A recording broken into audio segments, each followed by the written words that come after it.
this is Karen Grigorian, and in this video I'm going to show you how to use my web app. You can find it at HistoryTimeline.App. Basically what it is just a timeline on which you can see like different historical events. So let me give you an example. For example, we can see that here we have a line of US presidents, the purple one. Then the green ones are like emperors of Russia. Then you can see Tsars of Russia. And here we have a layer of events that is like Magellan circumnavigation. So this is what it looks like. Now if you zoom in, you can see like individual dates. If you zoom out, you can see millennia. We have here like 2 millennia in the Common Era and 10 millennia in the like before Christ.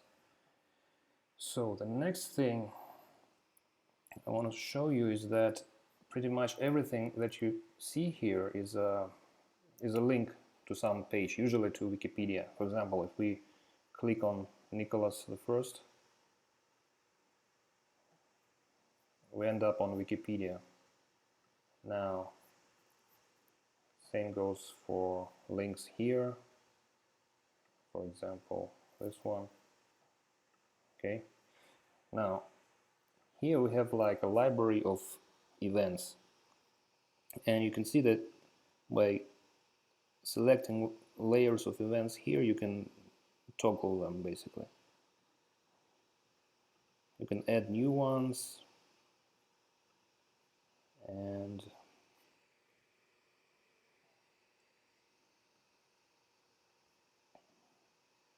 basically let's see some examples. For example, like let's see ancient Egypt, dynasties, periodization, stuff like that. Then maybe Ptolemaic dynasty. Let's go to ancient Rome, Roman emperors.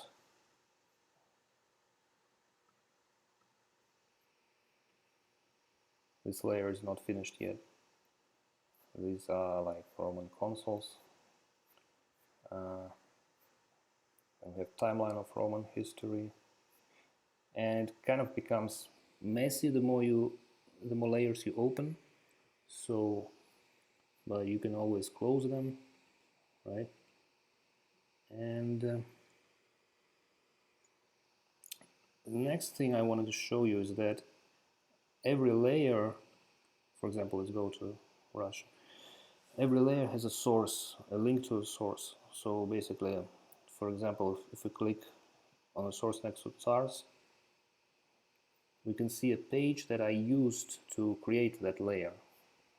So I used pretty much those dates, right? These dates to create this particular layer of Russian Tsars. And the last thing I wanted to show you is that this website, it can be edited by anybody. It's just like Wikipedia. So I'm not going to show you how in this particular video, but I just want to give you an idea.